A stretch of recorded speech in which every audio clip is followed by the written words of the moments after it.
Okay, today I'm going to explain how to set up a Leopard Gecko tank. Now obviously there are loads of different ways you can do this, but I get asked how I do it a lot, so this is my way. This particular one is going to be more for adult or juvenile leopard geckos rather than baby ones, but I will do another video on that for a more traditional setup. First thing you need is a heat mat. They are perfect for leopard geckos. Then you need a thermometer, so you can read the temperature. Now I do have a digital one like so, and this has like a probe on the end of it, so you can put it right on the heat mat. So wherever your gecko is laying, that's where you want to put the probe. A lot of people have thermometers that are just up on the wall and they wonder why the temperature isn't hot enough, and that's because it's not reading the actual temperature of the heat mat.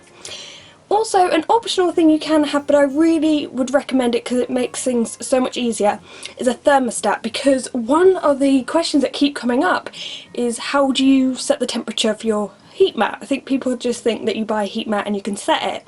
You need a thermostat for that. I know some might have like a dial on it so you can set the temperature, but in most cases you'll need a thermostat. The next thing I'm going to do now is add slate. So once again, this is totally up to you, however you want to do your setup, but this is how I do mine at the moment. So I'm going to have a piece here. So this is with all the slate in. Now it doesn't actually cover every single piece of the floor, and at one point it has to overlap, but nevertheless, this is what I use for the main base of the substrate. And people ask me where I get this from. I actually just got this off of eBay and went for 100% slate placemat. So you just basically make slate into placemats or coasters, and that works perfectly fine. The next thing you want to do is stick down the heat mat and also stick down the thermostat probe and the thermometer probe. These are already stuck down on my heat mat, just about here. I wouldn't stick them high up because I swear near the top it gets hotter before it gets hotter down here. So I just go midway down. And I'm going to probably stick my heat mat just slanted slightly because I know the hide that I use goes in better if it's slanted. Now the way I stick it down, I use PVC tape. I believe it can also be known as like electric tape or something, but this works fine. Loads of others work as well, but this is just what I use. Now I've done that, I'm going to add the Eco Earth. Now I've done a guide to leopard gecko substrates, and I've explained my reasons why I use it. You might not use it. I'm certainly not saying you have to. This is just how I do things. So let's add the Eco Earth. Okay, now the Eco Earth's in. Now I'll probably add a bit more at the end, but this is this for now. When you put it over the heat mat, don't put a thick layer because the heat won't be able to get through. So cover it thinly.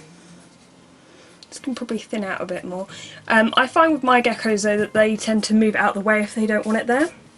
Anyway, the next thing to do that I'm going to do is add one of Diego's hides.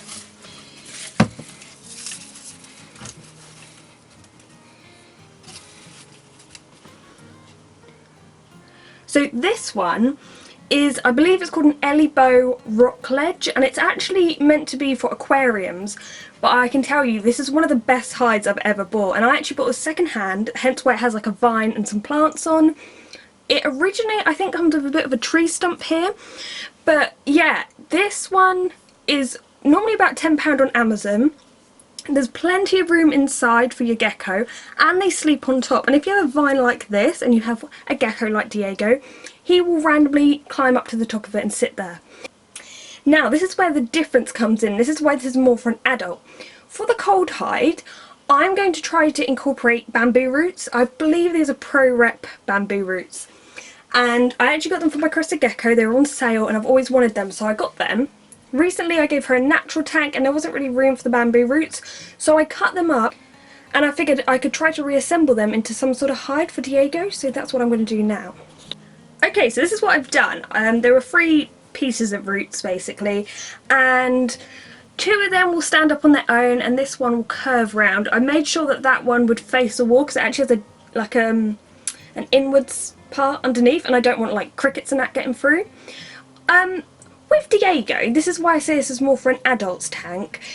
Diego will happily lay out over here. If he's too hot, his core hide will just be laying out here, and he's not too scared of anything. He doesn't really run away, he'll just lay out.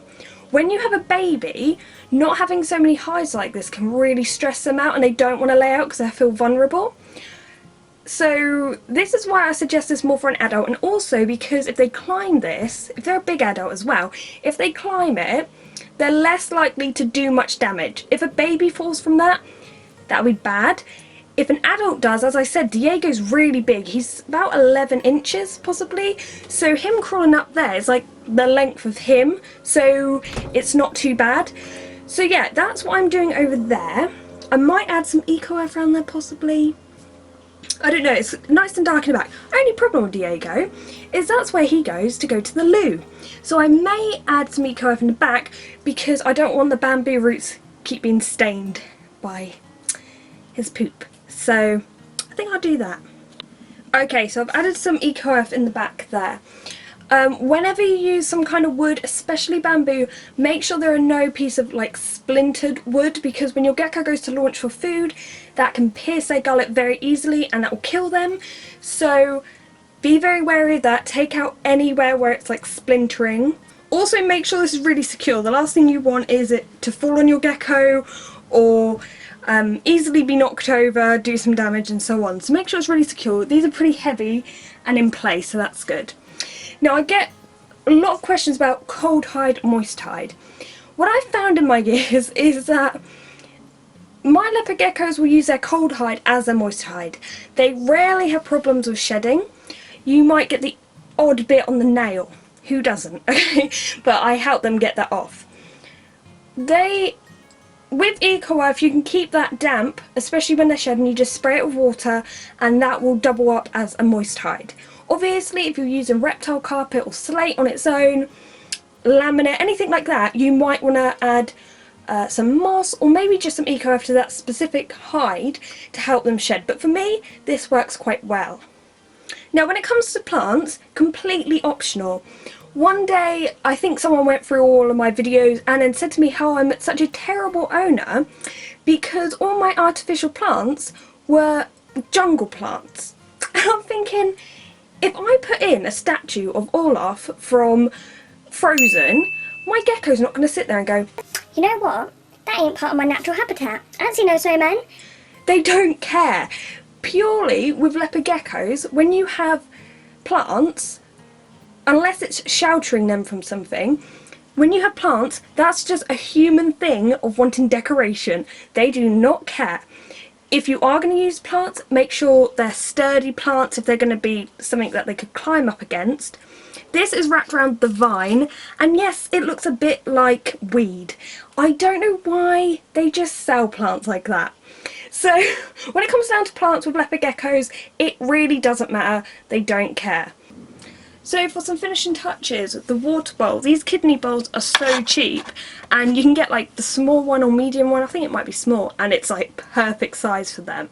Try to keep it away from the heat mat. Obviously the heat mat's around here, so because obviously it'll just evaporate, so that's a bit pointless. So add some water. I've just added a load of water in the tank as well, but I'm sure the eco-earth will sort that out. And obviously your calcium dish. I just use a milk lid. I don't put too much in it because Diego's notorious for kicking it over, so I'm always replacing it. So I'm just going to move some of this around here and make a little space for the calcium dish. And now that is ready for Diego, I'm going to go and get him and we'll introduce him to his new tank. Okay, and here he is.